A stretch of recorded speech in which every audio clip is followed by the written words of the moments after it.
नमस्कार मित्रों, welcome back to the study tutor. मैं हूं ए कुमार और आज मैं आपके सामने एक नए एजुकेशनल वीडियो को लेकर प्रस्तुत हुआ। मित्रों, सबसे पहले तो मैं उन लोगों का धन्यवाद करना चाहूंगा जिन लोगों ने हमारे चैनल को सब्सक्राइब किया और हमारी वीडियोस को देखा। इस वीडियो के द्वारा हम अपने जर्नल के प्रैक्टिकल सेशन की शुरुआत करने जा रहे हैं। बच्चों, इस वीडियो को आप अंत तक जरूर देखिएगा क्योंकि मैंने इस वीडियो में हर बिजनेस ट्रांजैक्शंस को इंक्लूड किया है और उन बिजनेस ट्रांजैक्शंस में कौन कौन से अकाउंट इन्वॉल्व हैं इसकी जानकारी भी मैं आपको देने वाला हूँ। बच्चों, इन अकाउंट्स को गोल्डन रूल के तहत जर्नल में किस तरह डेबिट किया जाता है और किस तरह क्रेडिट किया जाता है इसकी जानकारी भी मैं आपको दूंगा। बच्चों, बीच बीच में हम रफ कैलकुलेशन भी करेंगे जिसके द्वारा हम जीएसटी कैलकुलेट करेंगे और उसकी इंफॉर्मेशन को भी हम जर्नल में रिकॉर्ड करेंगे। बच्चों, इसलिए इस वीडियो को अंत तक देखिएगा।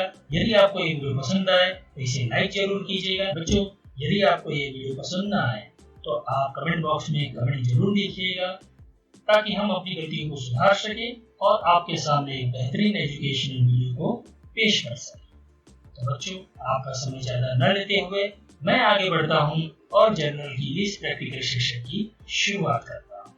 आइए।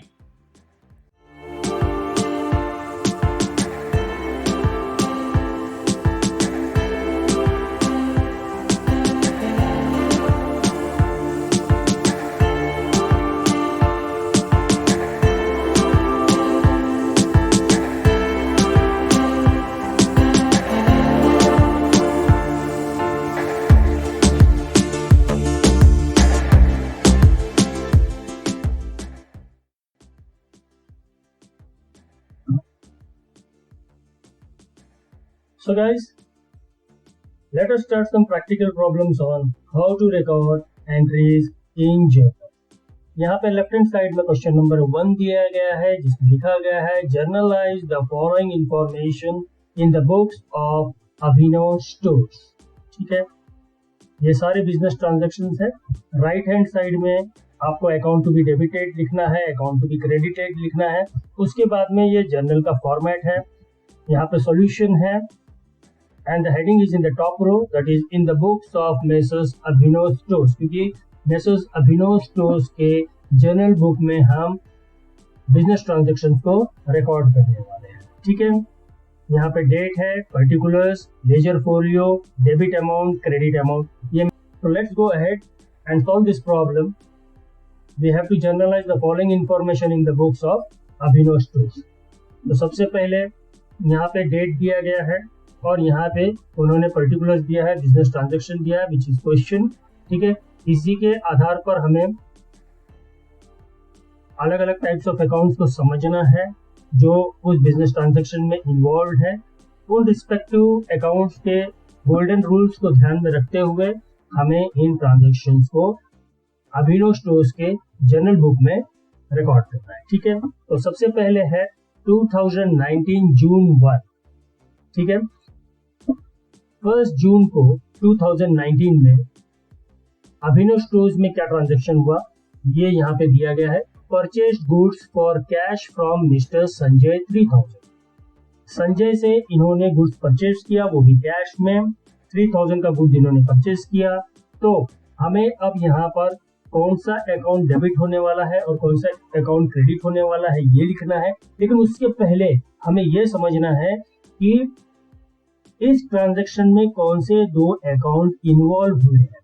तो सबसे पहले है आपका परचेज अकाउंट, क्योंकि यहाँ पर हम नेचर ऑफ एक्सपेंस को कंसीडर करेंगे। ठीक है, यहाँ पे गुड्स परचेज हुआ है तो परचेज अकाउंट एक आपका अकाउंट है और दूसरा है कैश अकाउंट। संजय के अकाउंट को हम कंसीडर नहीं करेंगे क्योंकि ये ट्रांजैक्शन कैश में हुआ है, तो संजय यहाँ पर आपके लेनदार नहीं है, he is not a creditor. ठीक है, तो सबसे पहले आपका जो अकाउंट यहाँ पे डेबिट होगा वो है purchase account, because purchase account is expense. ठीक है, तो एक्सपेंस को रिकॉर्ड करने के लिए जो गोल्डन रूल है, एक्सपेंस क्या है, expense is a nominal account. Nominal account का जो गोल्डन रूल है वो क्या है, debit all expenses and losses and credit all incomes and gains. तो यहाँ पे परचेज जो है वो एक्सपेंस है, तो इसलिए हम परचेज अकाउंट को डेबिट करेंगे, ठीक है, बिकॉज ये नॉमिनल अकाउंट है, ओके, और ये हमारा एक्सपेंस है। तो सबसे पहले हम क्या करेंगे, यहाँ पे जो डेट है, डेट के कॉलम में हम डेट लिखेंगे। हम डेट उसी तरह से लिखेंगे जैसे क्वेश्चन में दिया गया है, क्योंकि यही एक सही तरीका है डेट को मेंशन करने का जर्नल में या लेजर में या कोई भी बुक्स ऑफ अकाउंट में। आप जब आगे आगे एंट्रीज को रिकॉर्ड करेंगे तब आपको पता चलेगा कि इस तरह का जो डेट का फॉर्मेट है वो क्यों इम्पोर्टेंट है, ठीक है। तो यहाँ पे आपको डेट आपने डाल दिया, ठीक है, और जो आपका डेबिट का जो रो है उसमें आपको जो अकाउंट डेबिट हुआ है उसे लिखना है। तो यहाँ पे आपने लिख दिया परचेज अकाउंट डेबिट, और उसी के सामने लेजर फोलियो में अभी आपको कुछ नहीं लिखना है, क्योंकि इस पे यहाँ पर इंफॉर्मेशन हमें मिला नहीं है कि, तो हम डेबिट कॉलम में वह अमाउंट लिखेंगे जो अमाउंट डेबिट हुआ है। तो यहाँ पे जो अमाउंट डेबिट हुआ है वह है 3000, क्योंकि 3000 का ही माल परचेस किया गया है, ठीक है। Now which account is to be credited, तो यहाँ पे जो अकाउंट क्रेडिट हुआ है, या हमें ये पता है कि दूसरा जो अकाउंट है वो कैश अकाउंट है, ठीक है। एक अकाउंट परचेज अकाउंट था, दूसरा अकाउंट कैश अकाउंट है। तो कैश अकाउंट क्या है, cash account is a real account, और रियल अकाउंट का जो गोल्डन रूल है वो है debit what comes in and credit what goes out. तो जब माल परचेज किया गया तो क्या हुआ, परचेज तो आपने कर लिया, गुड्स आ गया आपके पास, लेकिन आपके बिजनेस से कैश बाहर गया है, ठीक है। तो आपका यहाँ पे जो कैश अकाउंट है वो क्रेडिट होगा, ठीक है। और जो कैश अकाउंट है what is it, it is a real account, ठीक है। और उसका जो गोल्डन रूल है वो क्या है, क्रेडिट व्हाट गोज आउट, ठीक है ना। तो यहाँ पर हम जो अकाउंट को क्रेडिट करेंगे वह है कैश अकाउंट। तो आइए हम कैश अकाउंट को क्रेडिट करते हैं। तो क्रेडिट करते वक्त हम कैसे लिखते हैं, थोड़ा सा जगह छोड़कर, परचेज अकाउंट के नीचे थोड़ा सा जगह हम छोड़ देते हैं और राइट हैंड की तरफ बढ़ते हुए हम लिखते हैं टू कैश अकाउंट, और लेजर फोलियो को छोड़ देते हैं, डेबिट अमाउंट को भी छोड़ देते हैं, क्योंकि यहाँ पे अमाउंट आपका डेबिट नहीं हुआ है, आपका अमाउंट क्रेडिट हुआ है, ठीक है। तो कितने का अमाउंट आपका क्रेडिट हुआ है, यह है 3000 का। और उसके बाद में आपको यहाँ पर इसी ट्रांजैक्शन का नरेशन लिखना है। नरेशन लिखते वक्त आप केवल लेफ्ट हैंड साइड में जो आपको बिजनेस ट्रांजैक्शन दिया है ये, इसके आगे अगर आपने बीइंग भी लिख दिया और पूरी तरह उसी को कॉपी कर लिया तो भी चलेगा, लेकिन हम यहाँ पे क्या लिखेंगे, being purchase goods for cash from mister Sanjay, और दोनों तरफ हम लोग एक तरफ बैक ब्रैकेट ओपन करेंगे, दूसरी तरफ हम क्लोज कर देंगे। तो इस तरह से ये जो हमारा पहला जो ट्रांजैक्शन है इसे हमने सक्सेसफुली रिकॉर्ड कर दिया, ठीक है। अब हम चलते हैं सेकंड ट्रांजैक्शन पर। सेकंड ट्रांजैक्शन है 5 तारीख का, यहाँ पे है purchase goods from Chintamani worth ₹10,000 on credit. पहला वाला जो ट्रांजैक्शन था वो कैश में था, और यहाँ पर ये जो ट्रांजैक्शन है ये क्रेडिट में हुआ है। तो यहाँ पर जो दो अकाउंट्स इन्वॉल्व है वो है, एक तो परचेज अकाउंट क्योंकि गुड्स परचेज हुआ है, और दूसरा ना तो यहाँ पर कैश आया है ना ही बैंक में चेक डिपॉजिट हुआ है। तो चिंतामणि कौन हुए, Chintamani is the giver, Chintamani is the creditor, ठीक है। तो यहाँ पे दो अकाउंट आपको समझ में आ गया, एक है परचेज अकाउंट और दूसरा है चिंतामणि अकाउंट, ठीक है। तो परचेज अकाउंट क्या हुआ, purchase is an expense, it is a nominal account, और नॉमिनल अकाउंट का जो रूल है वो क्या है, debit all expenses and losses, credit all incomes and gains, ठीक है। तो यहाँ पर हम परचेज अकाउंट को करेंगे डेबिट, ठीक है।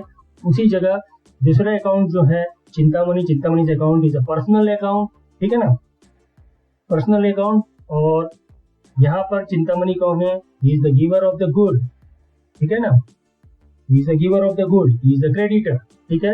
तो चिंतामणि अकाउंट क्या हो गया, पर्सनल अकाउंट हो गया। और पर्सनल अकाउंट का जो गोल्डन रूल है वो क्या है, debit the receiver and credit the giver. तो यहाँ पर चिंतामणि जो है वह गिवर है, ठीक है। तो यहाँ पर उनके अकाउंट को हम क्रेडिट कर लेते हैं। आप ये बात ध्यान में रखिएगा कि while posting the entries in journal you can either use traditional approach or you can use modern approach, ठीक है। मॉडर्न अप्रोच थोड़ा उसका जो स्कोप है वो बड़ा है, क्योंकि वहां पर लाइबिलिटीज, इनकम और कैपिटल भी इंक्लूड हुआ है, उसके भी गोल्डन रूल्स हैं, ठीक है। और जो ट्रेडिशनल अप्रोच है इसमें केवल तीन ही चीज का आपको गोल्डन रूल मालूम पड़ेगा। एक है पर्सनल अकाउंट, दूसरा है रियल अकाउंट और तीसरा है नॉमिनल अकाउंट। तो जो चीज आपको समझ में आ रही है यहाँ पर मैं दोनों को यूज करूंगा और आपको समझाऊंगा, ठीक है, जिससे आपको दिक्कत नहीं होगी और ट्रांजैक्शन को रिकॉर्ड करने में आपको मदद मिलेगी, ठीक है। तो अब परचेज अकाउंट क्या है हमारा? परचेज अकाउंट है हमारा नॉमिनल अकाउंट, तो उसे हम डेबिट कर रहे हैं और वो हमारा एक्सपेंस है, ठीक है। मैंने आपको बताया चिंतामणि अकाउंट क्या है। Chintamani account is a personal account, okay, and he is a giver, ठीक है। अब आपको ये इंफॉर्मेशन मिल गया। अभी इन्हीं इंफॉर्मेशन के हिसाब से आपको जर्नल में एंट्रीज को पोस्ट करना है, ठीक है। आप यहाँ पर डेट लिखेंगे, what is the date? Date is 5th। अब यहाँ पे केवल 5 लिखेंगे तो भी चलेगा, पूरा आपको डेट लिखने की जरूरत नहीं है। तो अब आपको समझ में आ गया होगा कि हमने पहले जो फॉर्मेट यूज किया है वो इतना इम्पोर्टेंट क्यों है, ठीक है। हर बार आपको ईयर लिखने की जरूरत नहीं है, ठीक है। अब आपका अकाउंट डेबिट कौन सा हुआ है? डेबिट आपका अकाउंट हुआ है परचेज अकाउंट। और कितने आपको हम सबसे पहले जर्नल ही रिकॉर्ड कर रहे हैं, ठीक है ना। तो आप लेजर फोलियो के कॉलम को छोड़ देंगे, आप आगे बढ़ेंगे डेबिट अमाउंट के कॉलम में। तो डेबिट अमाउंट के कॉलम में वह अमाउंट लिखना है जो अमाउंट आपका डेबिट हुआ है। गुड्स कितने का परचेज हुआ है? 10,000 का, तो आप 10,000 ही लिखेंगे यहाँ पर, ठीक है। उसके बाद में आप चलेंगे सीधा सेकंड रो में। सेकंड रो में आपको थोड़ा सा जगह छोड़कर परचेज अकाउंट के नीचे थोड़ी सी जगह आपको छोड़ देना है, राइट हैंड की तरफ बढ़ना है और यहाँ पर आपको टू मिस्टर चिंतामणिज अकाउंट, यहाँ पे आपने क्रेडिट कर दिया है चिंतामणिज अकाउंट को, ठीक है, because he is the giver, he is the creditor. और उसके बाद में आपको सीधे चले जाना है क्रेडिट अमाउंट के कॉलम में और यहाँ पर आपको वही अमाउंट डालना है जो आपके ट्रांजैक्शन में है।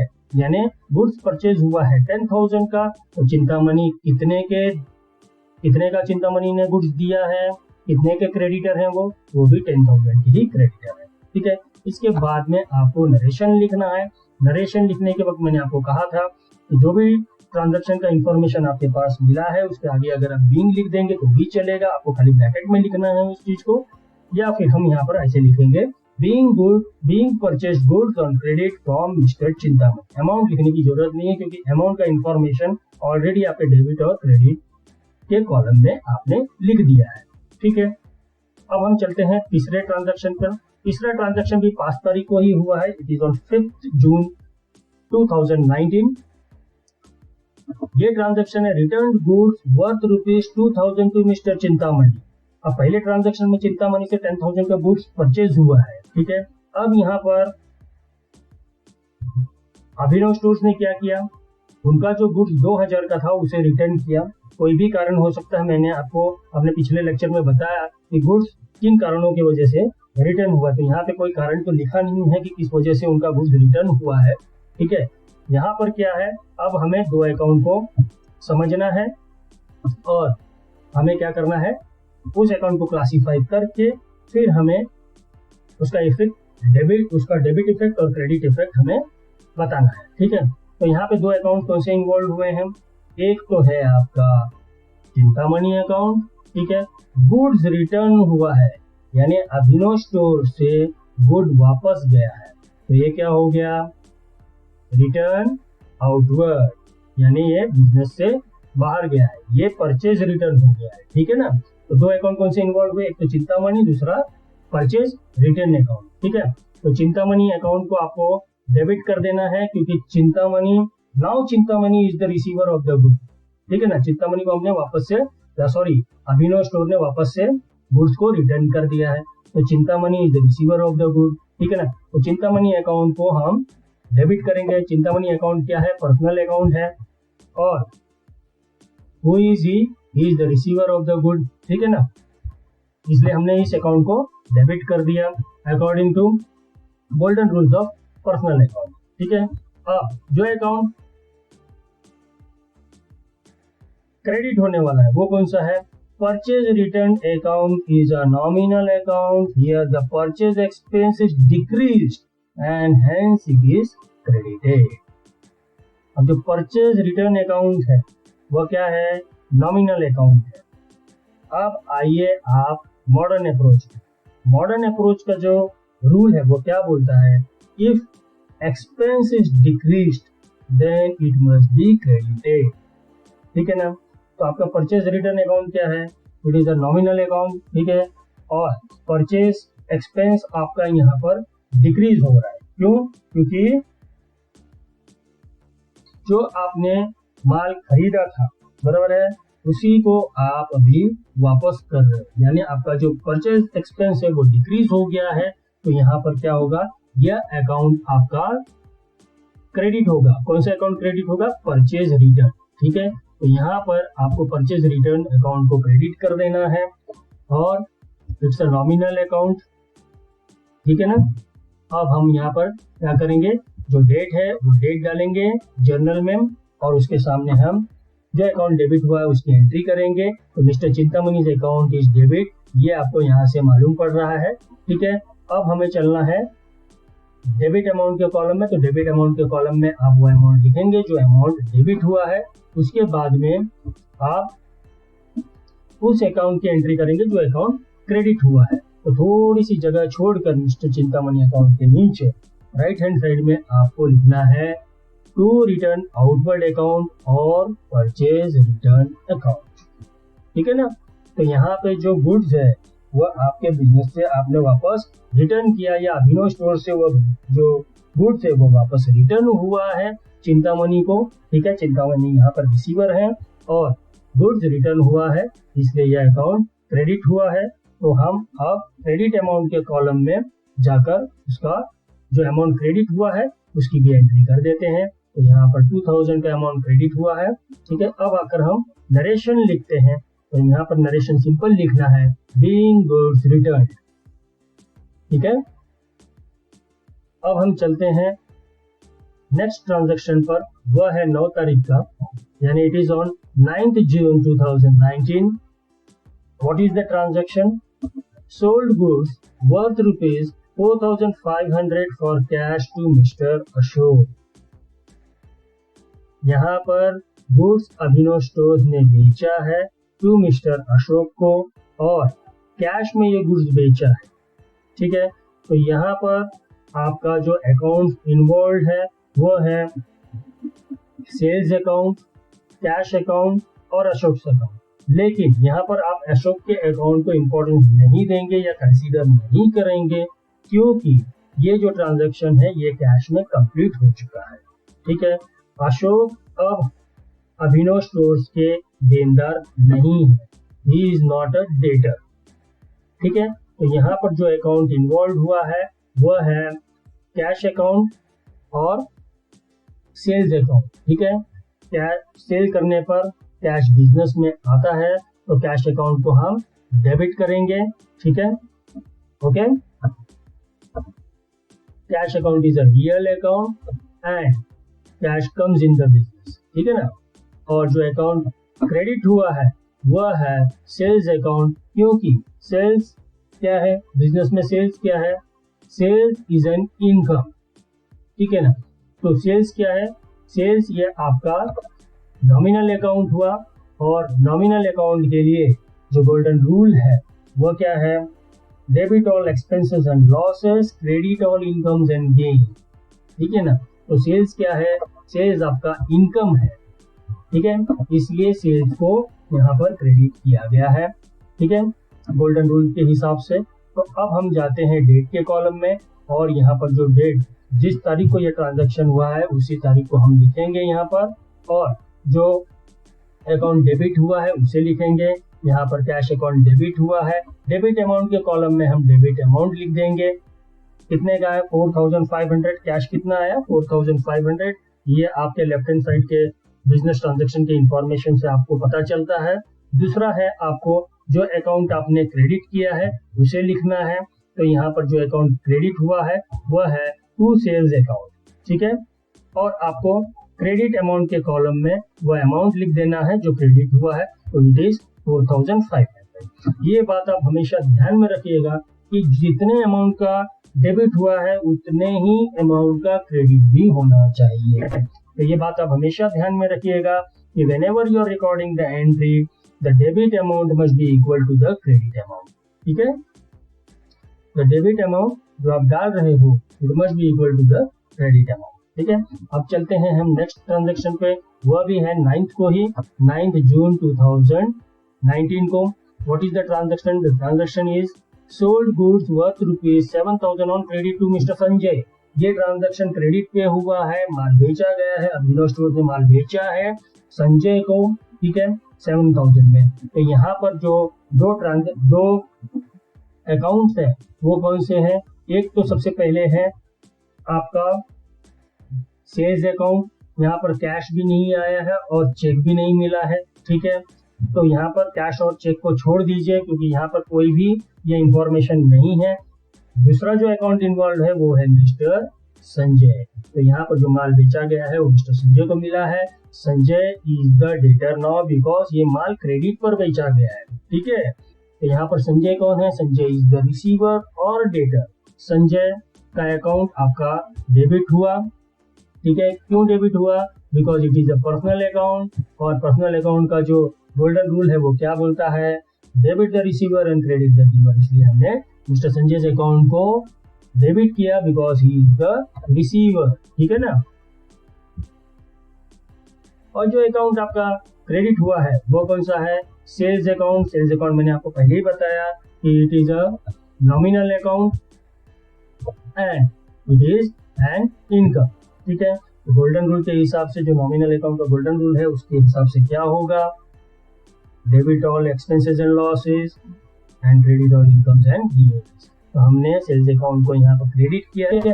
तो आइए हम यहाँ पर जो जनरल है, जनरल में हम डेट की एंट्री कर लेते हैं, दैट इज 9।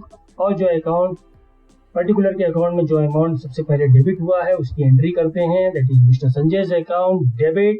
ठीक है, और डेबिट अमाउंट के कॉलम में आपको डेबिट अमाउंट लिखना है, दैट इज 7,000। उसके बाद हम आएंगे, हम जो अकाउंट क्रेडिट हुआ है उसका इंफॉर्मेशन यहाँ पे रिकॉर्ड करेंगे। तो जो अकाउंट क्रेडिट हुआ है वो है टू सेल्स अकाउंट। इसके बाद में आपको सीधे क्रेडिट अमाउंट के कॉलम में वह अमाउंट लिख देना है जो क्रेडिट हुआ है। और सबसे अंत में आपको क्या करना है? You have to write the narration. Narration आप सिंपली लिखेंगे, being goods sold to mister Sanjay on credit. ठीक है बच्चों, एक बात आप ध्यान में रखिएगा कि जब कभी भी आप ट्रांजैक्शंस को रिकॉर्ड कर लेते हैं आपके जर्नल में, तो हर समय हर ट्रांजैक्शन रिकॉर्ड करने के बाद और नरेशन लिखने के बाद आपको इस तरह का लाइन ड्रॉ करना है, जिससे कि आप पहले रिकॉर्ड किए हुए ट्रांजैक्शन को और दूसरे रिकॉर्ड किए हुए ट्रांजैक्शन के बीच में अंतर बता सके। ठीक है, तो आइए अब हम नेक्स्ट ट्रांजैक्शन पर चलते हैं। वह है 12 जून 2019 का ट्रांजैक्शन है। Mister Ashok return goods worth ₹1,500। यहाँ पर अशोक जी ने अभिनव स्टोर्स को गुड्स रिटर्न कर दिया किसी कारण के वजह से। तो यहाँ पर जो दो अकाउंट्स इन्वॉल्व है वो कौन से हैं? अशोक जी ने माल खरीदा था, उन्होंने रिटर्न कर दिया। ठीक है, तो यहाँ पर क्या हुआ है? सेल्स रिटर्न हुआ है। ठीक है, तो एक अकाउंट जो आपका इन्वॉल्व है वो है सेल्स रिटर्न, और दूसरा जो अकाउंट इन्वॉल्व है वो कौन सा है? अशोक का, because mister Ashok is the giver. ठीक है ना। ठीक है ना, इस ट्रांजेक्शन में क्या हुआ है? सेल्स रिटर्न हुआ है और दूसरा mister Ashok is the giver. ठीक है, तो यहाँ पर हम क्या करेंगे? देखिए यहाँ पे सिंपल है, sales return account is a nominal account, here the income is decreased and hence it is debited. इसलिए अब हम क्या करेंगे? रिटर्न इनवर्ड अकाउंट, मैंने आपको पहले भी बताया था कि सेल्स रिटर्न या रिटर्न इनवर्ड अकाउंट एक ही है। सेल्स रिटर्न को रिटर्न इनवर्ड अकाउंट भी कहा जाता है, क्योंकि माल बेचने के बाद जब वह रिटर्न होता है तो वह वापस से आपके बिजनेस में रिटर्न आता है, तो the goods again comes in the business. ठीक है, that's why it is recorded as returns inward और सेल्स रिटर्न। ठीक है, इसके बाद में ये अकाउंट कौन सा है? ये अकाउंट आपका नॉमिनल अकाउंट है। ठीक है। और जो अकाउंट आपका क्रेडिट हुआ है वह है मिस्टर अशोक का, because mister Ashok is the personal account, ठीक है ना, और वो क्या है, गिवर है, ठीक है। तो यहाँ पे आप जर्नल में डेट को एंटर कर लीजिए। जर्नल में डेट को एंटर कर लिया आपने 12 जून 2019, और अब आपको उस अकाउंट का इंफॉर्मेशन लिखना है जो अकाउंट डेबिट हुआ है। तो यहाँ पे जो अकाउंट डेबिट हुआ है वो है रिटर्न्स इनवर्ड अकाउंट या सेल्स रिटर्न अकाउंट डेबिट। आपको डेबिट अमाउंट के कॉलम में अमाउंट लिख देना है 1500 का, ठीक है। उसके बाद में आपको जो अकाउंट क्रेडिट हुआ है उसका इंफॉर्मेशन लिखना है। तो यहाँ पे जो अकाउंट क्रेडिट हुआ है वो आप लिखेंगे, यहाँ पे आपका एंट्री होगा टू मिस्टर अशोक अकाउंट, ठीक है। और क्रेडिट अमाउंट के कॉलम में आप वो अमाउंट लिख देंगे जो अमाउंट क्रेडिट हुआ है, but it must be equal to the debit amount, ठीक है। तो यहाँ पे आपने 1500 लिख दिया। अब आप क्या करेंगे, अब आप नरेशन जो है, नरेशन को लिखेंगे। नरेशन क्या होगा, being good return by mister Ashok, ठीक है। इसके बाद में आप एक लाइन ड्रॉ कर देंगे। So guys, let's go on the next transaction, that is on 15 June 2019। यहाँ पे जो इंफॉर्मेशन दिया है वह है withdrawn goods worth ₹500 for personal use. यहाँ पर अभिनव स्टोर्स के प्रोपराइटर ने अपने पर्सनल यूज के लिए या प्राइवेट यूज के लिए बिजनेस में से गुड्स विड्रॉ किया है। तो हम यहाँ पर एज्यूम करते हैं ये कि टोटल जो गुड्स है वो गुड्स बिजनेस में से जा रहा है और वो टोटल परचेज में से कम हो रहा है। तो यहाँ पर हम कुछ ऐसे एंट्रीज को देखेंगे यहाँ से, जहाँ पर नॉर्मली क्या हो रहा है कि purchase account is an expense, it is a nominal account. तो परचेज नॉमिनल अकाउंट का जो गोल्डन रूल है वो है debit all expenses and losses and credit all incomes and gain. तो सर्टेन टाइम पे जो परचेज अकाउंट है वो आपका क्रेडिट भी होता है। वो किस समय क्रेडिट होता है, जब गुड्स आपके बिजनेस में से जाता है लेकिन जिसका पेमेंट आपके बिजनेस में नहीं होता। ये एज्यूम किया जाता है कि गुड्स जो है वह आपके टोटल परचेज में से कम हो रहा है, ठीक है ना। अब जैसे कि यहाँ पर goods withdrawn for personal use, ठीक है। तो यहाँ पे क्या हो रहा है कि जो टोटल गुड्स है जो विड्रॉ किया गया है पर्सनल यूज के लिए वह आपके टोटल परचेज में से कम हो रहा है, ठीक है। Here goods is withdrawn by proprietor and capital is decreased. Also the proprietor is the receiver of the benefit, hence it is debited as per modern approach and traditional approach, ठीक है। तो यहाँ पर हम क्या करेंगे, हम यहाँ पर जो ड्राइंग अकाउंट है उसे डेबिट करेंगे, ठीक है। इट्स अ पर्सनल अकाउंट, ठीक है ना। और here goods goes out of the business and total purchase, जो गुड्स उन्होंने विड्रॉ किया है वह बिजनेस से बाहर जा रहा है और टोटल परचेज से बाहर जा रहा है। तो यहाँ पे हम क्या करेंगे, जो परचेज अकाउंट है उसे क्रेडिट करेंगे, ठीक है।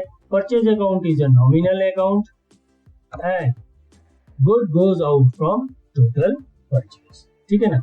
तो यहाँ पे आपको जो जर्नल है, जर्नल में आपको डेट की एंट्री करनी है, डेट है 15। उसके बाद में जो अकाउंट आपका डेबिट हुआ है उसका इंफॉर्मेशन आपको देना है, दैट इज ड्रॉइंग अकाउंट। और डेबिट अमाउंट के कॉलम में आपको अमाउंट टू बी डेबिटेड लिख देना है, दैट इज 500। उसके बाद में you have to give the information of that account which you are crediting. तो यहाँ पे आपका परचेज अकाउंट या फिर to goods withdrawn by proprietor account या परचेज अकाउंट ये क्रेडिट हुआ है। परचेज अकाउंट क्यों क्रेडिट हुआ है, क्योंकि यहाँ पे एज्यूम किया जाता है कि good goes out from the total purchase, ठीक है। तो आपको क्रेडिट अमाउंट के कॉलम में आपको अमाउंट टू बी क्रेडिटेड लिखना है, ठीक है। और इसके बाद में आपको फाइनली जो आपका नरेशन है वो आपको लिखना है, being goods withdrawn by proprietor for personal use. तो हमेशा क्या होता है कि परचेज अकाउंट को as it is a part of, as it is a nominal account and as it is expense, आप हमेशा उसे क्या करते हैं, डेबिट करते हैं, क्योंकि golden rule of nominal account क्या है, debit the expenses and losses, credit all incomes and gains. लेकिन यहाँ पर जहाँ पर प्रोपराइटर गुड्स विड्रॉ कर रहा है अपने पर्सनल यूज के लिए, तो वहां पे क्या एज्यूम किया जाता है कि जो गुड्स जा रहा है बिजनेस के बाहर और जो प्रोपराइटर ने अपने पर्सनल यूज के लिए लिया है वह जा रहा है टोटल परचेज में से, ठीक है। इसलिए यहाँ पर हम परचेज अकाउंट को क्रेडिट करते हैं, ठीक है। आइए अब हम नीचे की ओर चलते हैं और बाकी के ट्रांजैक्शंस देखते हैं।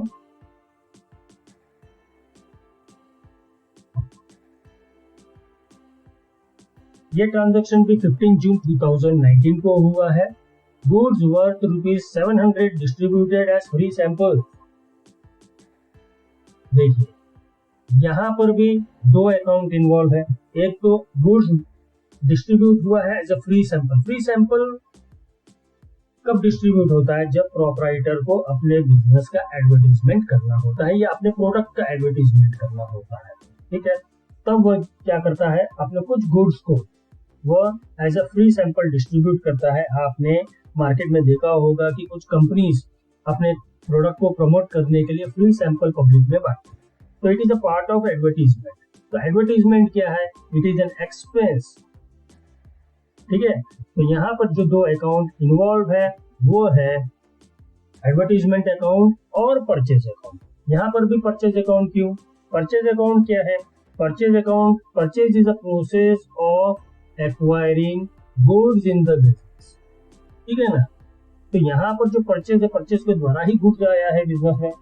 अब ये गुड्स हम जब अभिनव स्टोर्स या कोई बिजनेसमैन जब गुड्स फ्री सैंपल के हिसाब से डिस्ट्रीब्यूट करता है तो क्या होता है, ये एज्यूम किया जाता है कि जो गुड्स परचेज किया गया था टोटल परचेज में से वो गुड्स कम हो रहा है, ठीक है। इसलिए यहाँ पर परचेज अकाउंट को क्रेडिट किया जाता है, ठीक है। तो यहाँ पर जो दो अकाउंट है वो है advertisement account. Advertisement account is an expense, इसलिए हम यहाँ पर उसे डेबिट करेंगे, ठीक है। ये नॉमिनल अकाउंट है और ये एक्सपेंस है, ठीक है ना। तो यहाँ पे देखिए, here it is assumed that good goes out from total purchase। तो यहाँ पर आपका जो परचेज अकाउंट है वो क्रेडिट होगा and purchase account is a nominal account. तो आपको यहाँ पर जो डेट है जर्नल में वो डेट की एंट्री करनी है, दैट इज 15, ठीक है। और जो अकाउंट डेबिट हुआ है उसका एंट्री करना है। तो यहाँ पर जो अकाउंट डेबिट हुआ है वो है advertisement account debited, and you have to write the amount in the debit column, that is 700. Then you have to enter that account which account you have credited। तो यहाँ पर जो अकाउंट क्रेडिट होने वाला है वह है परचेज अकाउंट या फिर goods distributed as free sample, ठीक है। तो यहाँ पे हमने लिख दिया to goods distributed as free sample account और परचेज अकाउंट, और क्रेडिट अमाउंट के कॉलम में आपको क्रेडिट अमाउंट लिख देना है, दैट इज 700।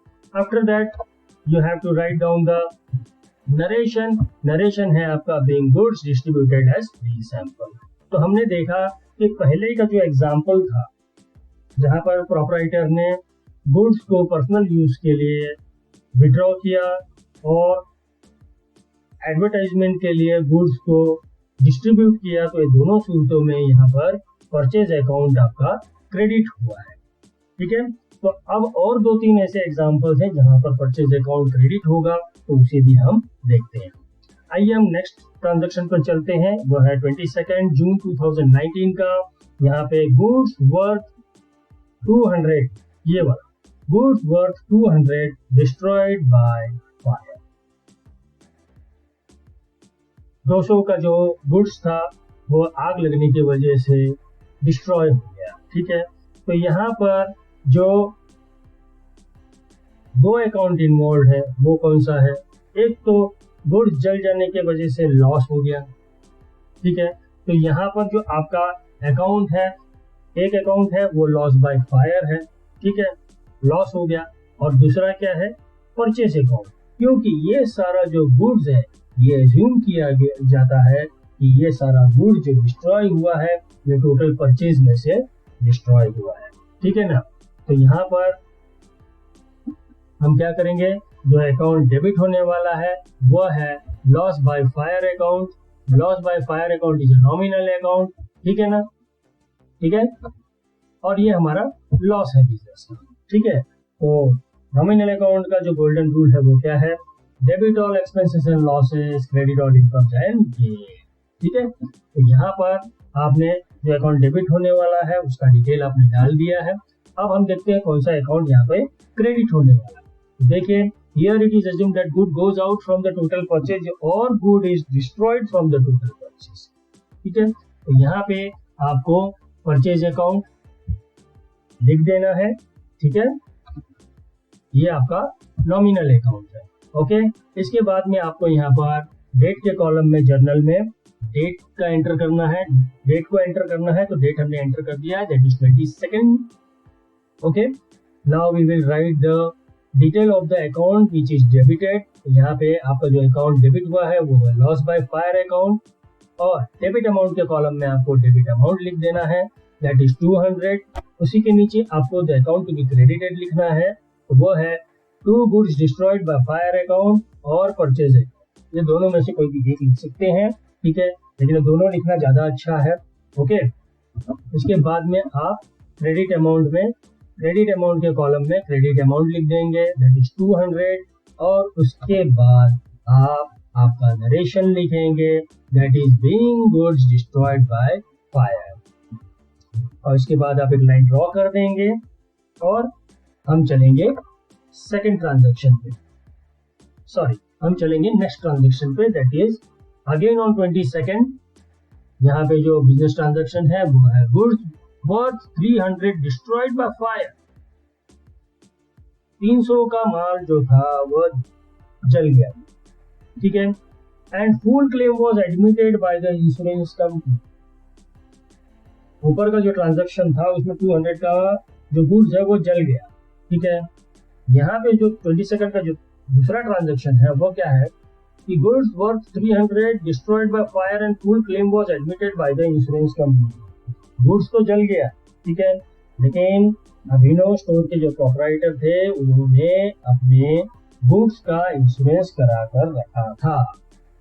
300 का जो गुड्स था जो फायर में जल गया था उसका उन्होंने इंश्योरेंस करा के रखा था, और इंश्योरेंस कंपनी ने उस क्लेम को एडमिट कर लिया, ठीक है।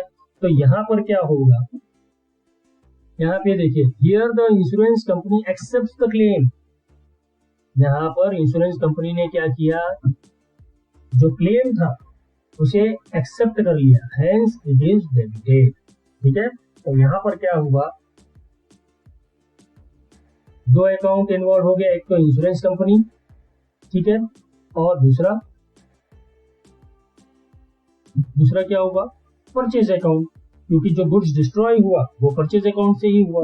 जो गुड्स परचेज के द्वारा खरीदा गया था उसी में से गुड्स आपके बिजनेस से चला गया, ठीक है ना। तो यहाँ पर जो अकाउंट आपका डेबिट होने वाला है वो है इंश्योरेंस कंपनी अकाउंट, ठीक है। एंड तो अकाउंट आपका क्रेडिट होने वाला है, देखिए, here it is assumed that the good goes out from the total purchase. तो यहाँ पर आपका परचेज अकाउंट ही क्रेडिट होगा, ठीक है, और ये आपका नॉमिनल अकाउंट है, ठीक है ना। तो आइए अब हम जर्नल में इसकी पोस्टिंग करते हैं। जर्नल में आपको पहले डेट लिखना है, डेट लिख दिया आपने 22, ठीक है।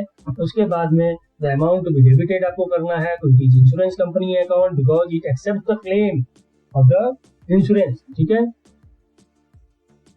और यहाँ पे डेबिट अमाउंट के कॉलम में आपको डेबिट अमाउंट लिख देना है। उसके बाद तुरंत आपको चलना है और उस अकाउंट को एंटर करना है जिसे क्रेडिट करना है। तो it is 2 goods destroyed by fire account और परचेज अकाउंट, ठीक है ना। और आपको क्रेडिट अमाउंट के कॉलम में क्रेडिट अमाउंट लिख देना है, and after that you are going to write the narration, that is being goods destroyed by fire and insurance company settled the claim. इस तरह से आपका ये ट्रांजैक्शन भी एंटर हो गया जर्नल में। अब चलते हैं हम नेक्स्ट ट्रांजैक्शन पे, वह है 24 जून 2019 का। लेकिन ट्रांजैक्शन लिखने के पहले आप नरेशन के बाद लाइन ड्रॉ करना न भूलिएगा, ठीक है। आइए हम 24 के जो ट्रांजैक्शन है, बिजनेस ट्रांजैक्शन, तो उसको पढ़ते हैं। Goods worth ₹1200 lost in transit and the insurance company settled the claim of 600 only.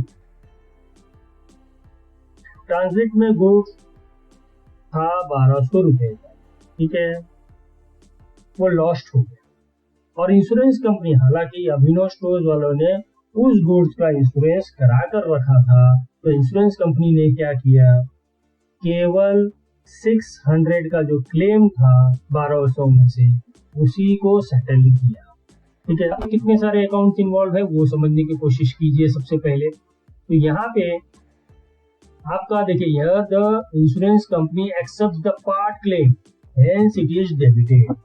यहाँ पर इंश्योरेंस कंपनी ने क्या किया है, पार्ट क्लेम एक्सेप्ट तो किया है, तो वह क्या होगा, वह डेबिट होगा। तो आइए हम उसे डेबिट कर देते हैं, ठीक है। अब दूसरा अकाउंट कौन सा इसमें इन्वॉल्व है, देखिए ₹1200 का आपका माल, अभिनव स्टोर का माल ट्रांजिट में लॉस्ट हो गया। इंश्योरेंस कंपनी ने 600 का क्लेम पास किया, तो ₹600 का लॉस हुआ ना, तो ये जो लॉस है वो भी डेबिट होगा, ठीक है। तो लॉस इन ट्रांजिट भी आपको डेबिट करने का, कितने का होगा, ₹600 का, ये ध्यान में रखिए, ठीक है। इसके बाद जो आपका अमाउंट क्रेडिट होगा, देखिए here it is assume that goods goes out from total purchase, ठीक है। तो आपको परचेज अकाउंट यहाँ पर भी आपको क्रेडिट करना है। इस तरह के ट्रांजैक्शन में हम ये अज्यूम कर रहे हैं कि ये जो गुड्स है ये आपके टोटल परचेज में से जा रहा है, ठीक है, and it is a nominal account, ठीक है। तो आइए अब हम डेट की एंट्री करते हैं जर्नल में, that is 24 June 2019। Company account debit, and यहाँ पे आप जो डेबिट अमाउंट का कॉलम है उसमें अमाउंट डाल दीजिए, ये है 600। अब ये आप एंट्री को अच्छी तरह से समझिए, ठीक है। हमने ट्रांजैक्शन समझा, अब हम एंट्री पोस्ट कर रहे हैं जर्नल में, ठीक है। सबसे पहले इंश्योरेंस कंपनी अकाउंट डेबिट 600, क्यों, क्योंकि इंश्योरेंस कंपनी ने जो 1200 का जो गुड्स डिस्ट्रॉय हो गया था उसमें से केवल 600 का ही क्लेम सेटल किया है, और 600 का जो, देखिए 1200 में से 600 अगर आप निकाल देते हैं तो 600 बचा, ठीक है। 600 का क्लेम तो इंश्योरेंस कंपनी ने सेटल कर दिया, बचे ₹600। अब वो ₹600 तो अभिनव स्टोर्स को मिलने वाले नहीं है, तो it is a loss to the business, ठीक है। तो बच्चों यहाँ पर और एक अकाउंट डेबिट होगा, वह है loss of goods in transit. तो डेबिट अमाउंट के कॉलम में आप वो अमाउंट लिखेंगे जितने का लॉस हो गया है, वो है 600। तो बच्चों अब हम उस अकाउंट का इंफॉर्मेशन लिखेंगे जिसे हमें क्रेडिट करना है। तो यहाँ पर जो यहाँ पर जो अकाउंट क्रेडिट हुआ है that is to goods lost in transit account और परचेज अकाउंट, ठीक है।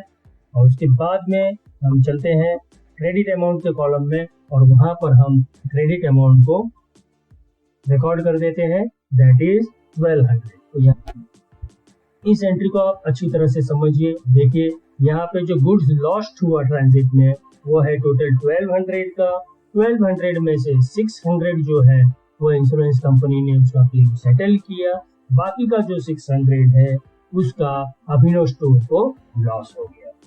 तो ये actual loss of goods in transit है, ठीक है। इस ट्रांजैक्शन की भी एंट्री हमने सक्सेसफुली कर दी है। अब हम चलते हैं नेक्स्ट ट्रांजैक्शन पे, जो कि 24 को ही हुआ है। Purchased computer worth ₹50,000 at 18% GST from HP Computers and amount paid by check। अब यहाँ पर जो ये एंट्री है, ये ट्रांजैक्शन है, ये ट्रांजैक्शन आपके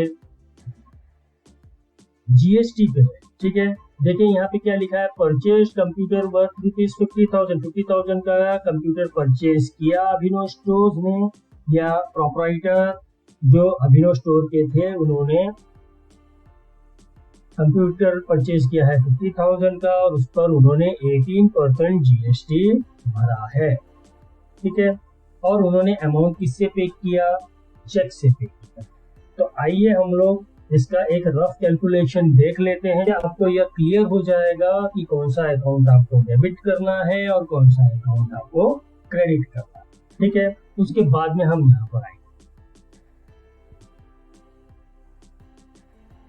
तो बच्चों देखिए यहाँ पे मैंने ऊपर सबसे पहले आपका क्वेश्चन लिख दिया है, जो कि है 24 का, purchase computer worth ₹50,000 at 18% GST from HP computers and amount paid by check.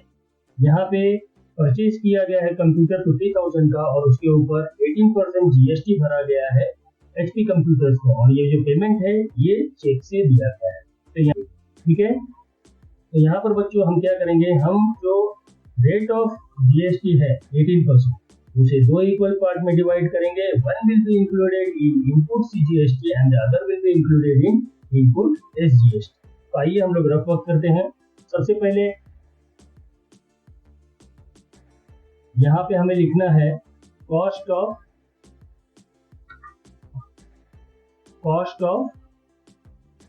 Computer,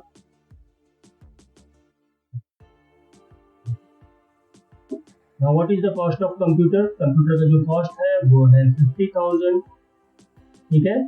इसके ऊपर हमें क्या कैलकुलेट करना है, वी हैव टू कैलकुलेट 18%, हमें यहाँ पर 18% जीएसटी कैलकुलेट करना है। तो वो क्या होगा, उसे हम कैसे कैलकुलेट करेंगे बताइए। आप लोगों ने आपके प्रीवियस क्लास में ये जाना होगा कि आपको परसेंटेज किस तरह से कैलकुलेट करना है। यहाँ पे भी वही करना है, आपको लिखना है 50,000 इंटू 18/100, ठीक है। ये 00 यहाँ पे आपका कैंसिल हो जाएगा और ये भी 00 यहाँ पे आपका कैंसिल हो जाएगा। नाउ 500 इंटू 18 ये होता है आपका 9,000, ठीक है। तो अब ये जो 9,000 है इसको आप दो इक्वल पार्ट्स में डिवाइड करेंगे। तो इसे डिवाइड कीजिए, इसे आपको दो इक्वल पार्ट में डिवाइड करना है। तो 9,000 को आप अगर 2 से डिवाइड करते हैं, दो इक्वल पार्ट में डिवाइड करना है यानी 2 से डिवाइड करना है आपको। तो ये हो गया 2 1 2, 2 4 8, 2 5 10, 2 0 0 एंड 2 0 0, ठीक है। तो ये हो गया आपका एक पार्ट 4,500 का और ये हो गया दूसरा part 4,500। Now what is this, this is your CGST and this is your SGST, ठीक है। तो यहाँ पर आपने क्या किया, जो रेट ऑफ जीएसटी है उसको दो इक्वल पार्ट में डिवाइड किया, एक आपने इंक्लूड किया सीजीएसटी में और एक इंक्लूड किया आपने एसजीएसटी। यहाँ पर ये जो है, ये जो ट्रांजैक्शन है ये ट्रांजैक्शन परचेज का है। तो हमें क्या करना है, we have to write here input CGST which is equal to 4,500, ठीक है। और दूसरा लिखना है हमें input SGST which is also equal to 4,500, ठीक है। अब आप इसका टोटल कर दीजिए, टोटल कितना होता है, टोटल है इसका 59,000। अब यहाँ पे ये देखिए, ये जो पार्ट है ये आपका होगा डेबिट, क्योंकि परचेस करने पर क्या होता है, asset comes in the business, ठीक है।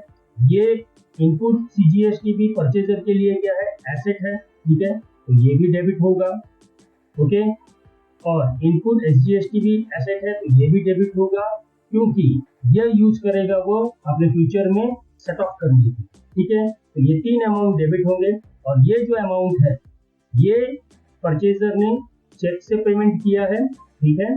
तो यहाँ पर ये अमाउंट क्रेडिट होगा, बिकॉज यहाँ पे क्या हो रहा है, बैंक अकाउंट जो है उसका डिक्रीज होता है, ठीक है ना। According to modern approach, if the asset decreases we have to credit that particular account, ठीक है। यहाँ पे ये जो हो गया 59,000, what is 59,000? 59,000 is the net value of the company, ठीक है। तो आइए हम लोग इन सब इंफॉर्मेशन की एंट्री जर्नल में करते हैं। तो बच्चों, रफ वर्क करने के बाद अब हमें पता चला कि यहाँ पर आपको जो कंप्यूटर अकाउंट है उसे आपको डेबिट करना है, ठीक है। इनपुट CGST आपको डेबिट करना है बिकॉज यहाँ पे कंप्यूटर परचेज हुआ है, and for purchaser the rate of GST is divided into two parts. One part is input CGST and the other part is input SGST. हम दूसरा भी लिख लेते हैं, that is input SGST, ठीक है। अब जो अकाउंट आपका क्रेडिट होने वाला है वो है बैंक अकाउंट, क्योंकि इन्होंने पेमेंट चेक से किया है, ठीक है। तो यहाँ पर जो इनका बैंक अकाउंट है ये क्रेडिट हुआ because he made the payment by cheque, ठीक है ना। Bank account is an asset और यहाँ पर एसेट आपका डिक्रीज हुआ है। तो जब आपका एसेट डिक्रीज होता है तो इट मस्ट बी क्रेडिटेड, ठीक है। तो आप जर्नल में डेट की एंट्री कर दीजिएगा, that is 24। Now you write the information of the account to be debited, that is computer account debited. Debit amount के कॉलम में जाकर अमाउंट लिख दीजिए, दैट इज 50,000 का आपने कंप्यूटर परचेज किया। इसके ऊपर जो GST लगा वो कितना है, इनपुट CGST। हमने अभी रफ वर्क में देखा कि आपको इनपुट CGST आपने किस तरह से कैलकुलेट किया और इनपुट SGST आपने किस तरह से कैलकुलेट किया, तो उसका आप एंट्री कर दीजिए। यहाँ पर मैंने ब्रैकेट में 9% लिखा है। नॉर्मली आपको जब आप रिकॉर्ड कर रहे हैं एंट्रीज इन जर्नल तो 9% लिखने की जरूरत नहीं है, ठीक है। तो यहाँ पर 9% के हिसाब से जो इनपुट CGST है उसे आप लिख दीजिए डेबिट कॉलम में, वो होगा आपका 4,500 एंड इनपुट SGST भी आपका डेबिट हुआ है तो उसे भी लिख दीजिए 9%, ठीक है। ये अमाउंट है आपका 4,500, क्योंकि दोनों इक्वल है तो 4,500 आपने टोटल CGST को 2 पार्ट में डिवाइड करके आपने इनपुट CGST और इनपुट SGST की एंट्री कर दी है, ठीक है। अब आपको वह अकाउंट का इंफॉर्मेशन लिखना है जिसे आप क्रेडिट करने वाले, तो that is to bank account, ठीक है। यहाँ पे बैंक अकाउंट आपका क्रेडिट हुआ है, ठीक है।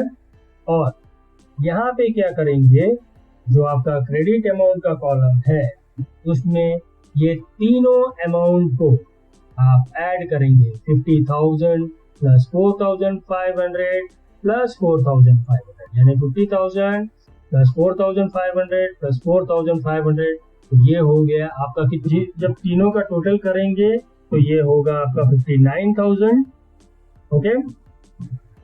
तो इस तरह से आपका जो डेबिट अमाउंट का जो टोटल है it must be equal to the amount return in the credit amount column, ठीक है। तो यहाँ पे 50,000 plus 4,500 plus 4,500 it is 59,000 which is also written in the credit amount column, क्योंकि चेक से उन्होंने इतने ही अमाउंट का पेमेंट किया है टू HP कंप्यूटर्स कंपनी, ठीक है। तो अब आइए हम यहाँ पर जो इनका नरेशन है वो लिख देते हैं, being computer purchased by cheque at 18% GST, ठीक है। अब ये आपका नेक्स्ट ट्रांजैक्शन हम देखते हैं, ठीक है। ये आपका लास्ट ट्रांजैक्शन है, ठीक है। तो यहाँ पे जो डेट है वह है 30th June 2019।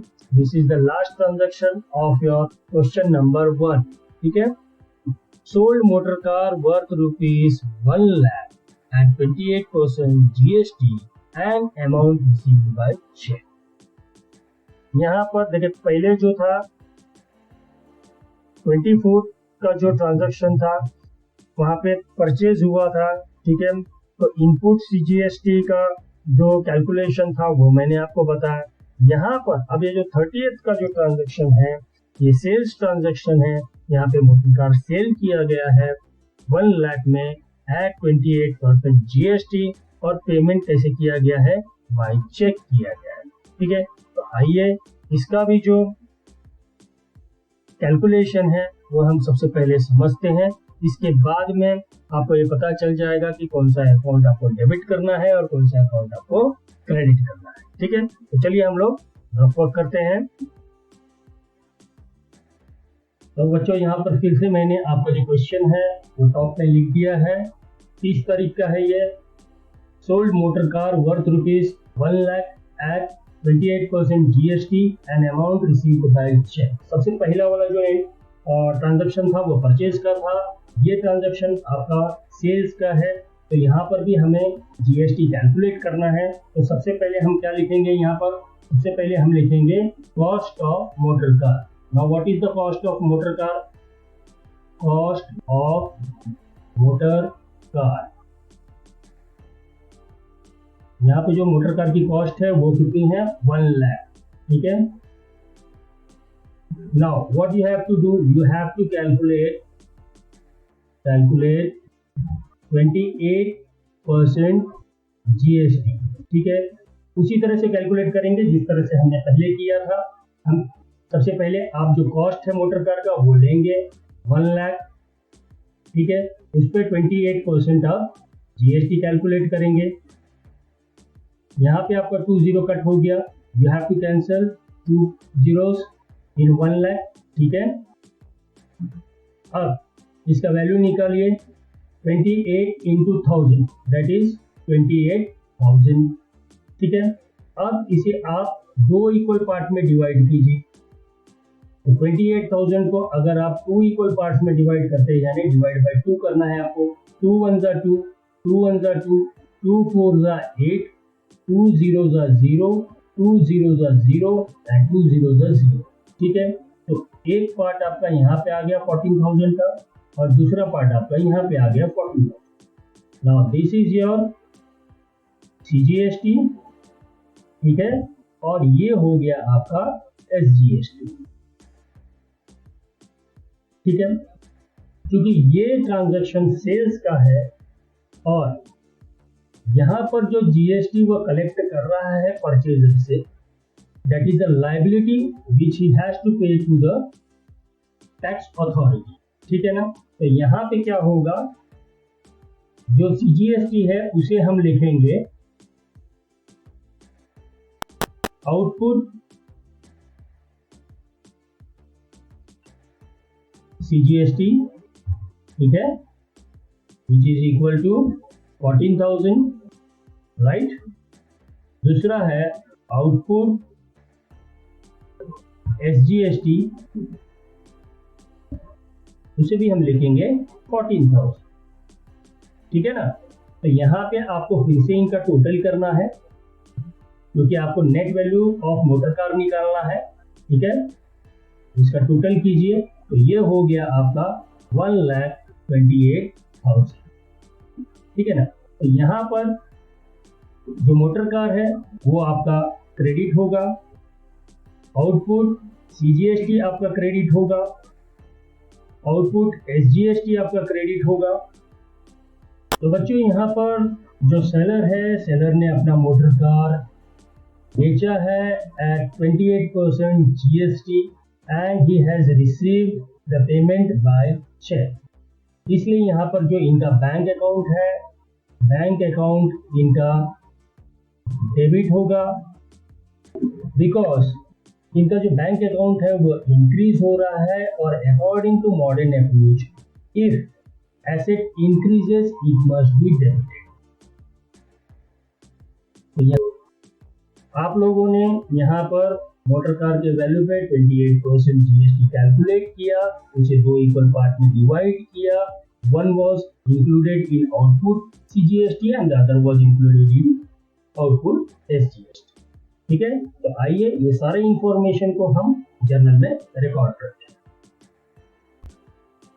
तो बच्चों रफ वर्क के बाद में आपको समझ में आ गया होगा कि यहाँ पर जो अकाउंट आपका डेबिट होने वाला है वह है बैंक अकाउंट, क्योंकि मोटर कार सेल हुआ है और जो भी पेमेंट हुआ है वह अभिनव स्टोर को बाय चेक किया गया है। तो क्या हुआ है, इनका जो bank account it is an asset according to the modern approach, if asset is increased it must be debited, ठीक है ना। तो यहाँ पर आपका जो बैंक अकाउंट है वह डेबिट हुआ है, ठीक है, और जो अकाउंट आपका क्रेडिट हुआ है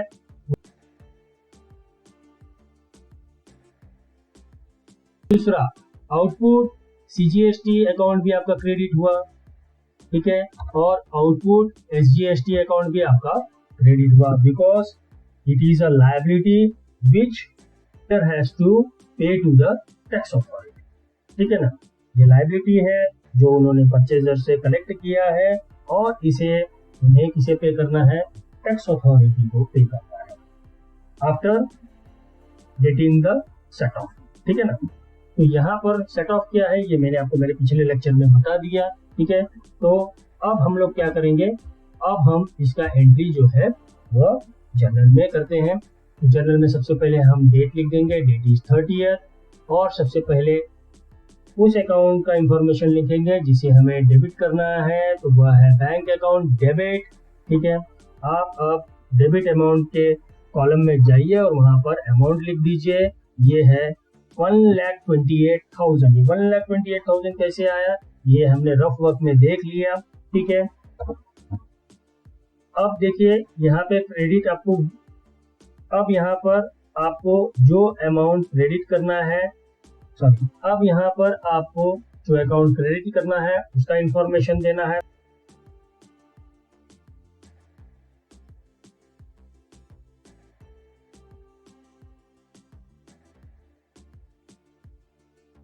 तो क्रेडिट अमाउंट में आप उसका अमाउंट लिख दीजिए, दैट इज 1 लाख, क्योंकि 1 लाख का मोटर कार आपने सेल किया, या सॉरी 1 लाख का मोटर कार जो है वो अभिनव स्टोर्स के मालिक ने सेल किया, और जीएसटी कितना था उसका 28%, ठीक है।